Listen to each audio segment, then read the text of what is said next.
baseadas na percepção e cognição social e que nos permite atribuir e interpretar desejos, crenças e emoções.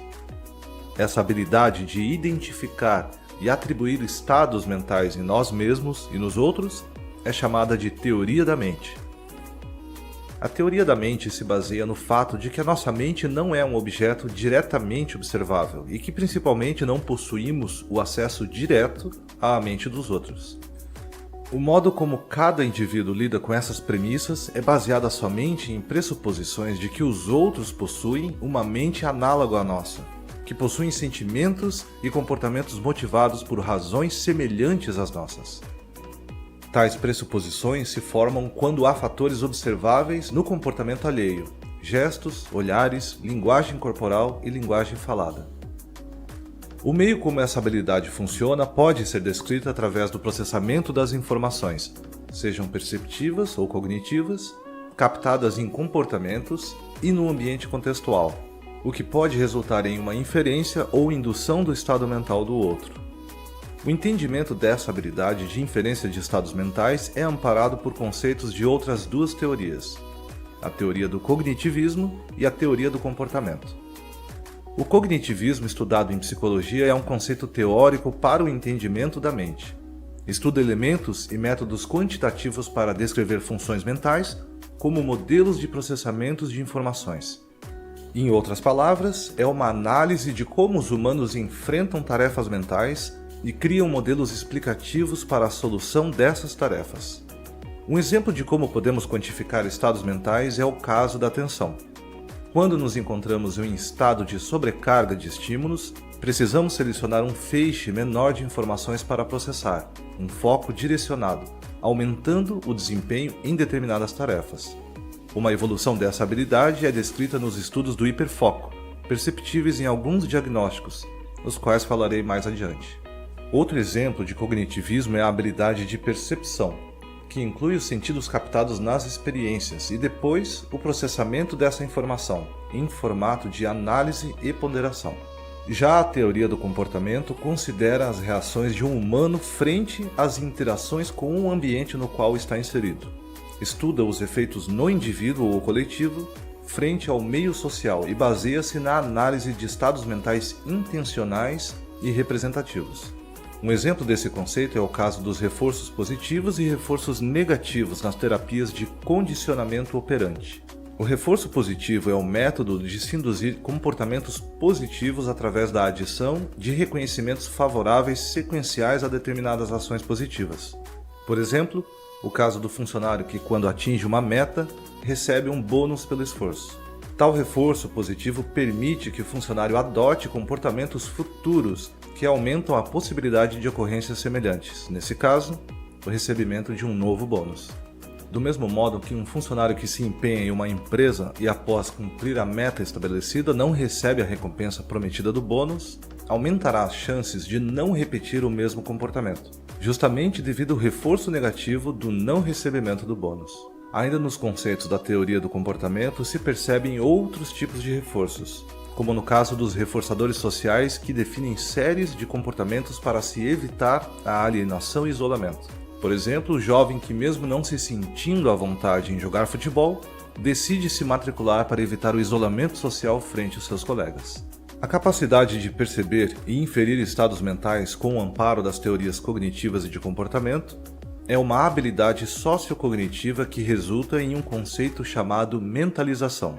E essa habilidade naturalmente começa a se formar logo na infância, geralmente entre os 3 e 4 anos de idade, onde a criança começa a ter uma compreensão de si mesma e dos outros, percebendo as diferenças de pensamentos, desejos, sentimentos e crenças, que podem ou não ser diferentes de um para o outro.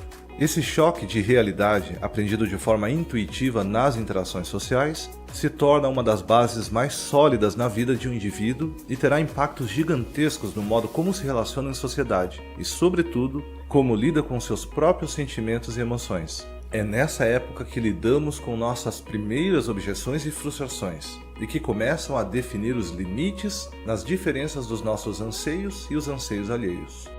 Os distúrbios desse aprendizado e transtornos do neurodesenvolvimento, sejam por causas genéticas ou por traumas de infância, geram prejuízo severo na capacidade de mentalização do indivíduo e são encontrados em casos de transtorno do espectro autista, transtorno do déficit de atenção e hiperatividade, transtornos de desenvolvimento da linguagem e esquizofrenia e também nos casos de psicopatia. A mentalização ou teoria da mente é uma função composta que envolve memória, atenção conjunta, reconhecimento perceptivo complexo, como processamento de rosto e olhar, linguagem, funções executivas como rastreamento de intenções e objetivos, e raciocínio moral, que é o reconhecimento de processamento de emoção, empatia e imitação. Em diagnósticos de crianças com o transtorno do espectro autista, se identificam déficits nas habilidades sociocognitivas, comportamentais e comunicativas, em níveis não necessariamente síncronos nessas áreas. É comum encontrar casos de crianças, jovens e adultos com a habilidade de hiperfoco, que é uma forma mais intensa de concentração em um mesmo tópico, geralmente um assunto de grande interesse do indivíduo. Essa habilidade cognitiva pode existir em detrimento de uma habilidade comportamental, ou em outras variações. Há casos de indivíduos com extrema abstração matemática e completamente antissociais, ou com desvios de comportamento. Em outros casos, indivíduos com noções sociais avançadas, porém com habilidades cognitivas prejudicadas. Do mesmo modo, outros ainda podem apresentar sinais de altas habilidades cognitivas e ainda serem considerados completamente funcionais nos âmbitos de comportamento e comunicação. Muitos desses podem ser identificados com traços de altas habilidades. Os prejuízos cognitivos também podem se apresentar em pacientes com o diagnóstico de esquizofrenia.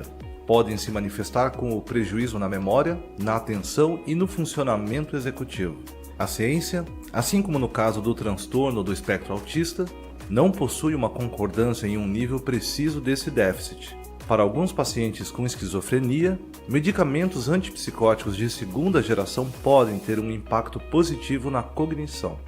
Os estudos ainda não são conclusivos e necessitam de mais pesquisa e elaboração, assim como no caso de medicamentos para o transtorno do espectro autista. A mentalização ou teoria da mente encontra paralelos em estudos mais recentes sobre o sistema de neurônios espelho. Os neurônios espelho são células cerebrais que se ativam pela excitação visual causada pela observação de ações de outras pessoas. Ou seja, o observador reage ativamente com uma ação de um indivíduo observado. E várias áreas do cérebro reagem a esse estímulo apresentando facilidade na imitação e coordenação de movimentos semelhantes. Um exemplo disso é quando alguém boceja. Quase que inevitavelmente sentimos vontade de bocejar também. Alguns indivíduos sentem essa vontade, mas conseguem controlar. Outros não conseguem ter controle algum e podem ter um ataque de bocejos. A descoberta desse sistema de neurônios espelho pode explicar por que algumas pessoas possuem mais empatia do que outras, ou ainda, o porquê de algumas pessoas não possuírem empatia alguma. Explica também a razão de algumas pessoas chorarem ao assistir um filme, ou terem um impulso natural de ação para ajudar alguém que tropeçou em sua frente. Indivíduos com autismo, TDAH e esquizofrenia podem manifestar grandes dificuldades na expressão, compreensão e imitação de sentimentos como alegria, medo ou tristeza. Por essa razão, tendem a se fechar em seu mundo particular e com isso desenvolvem sérios problemas de socialização e aprendizado.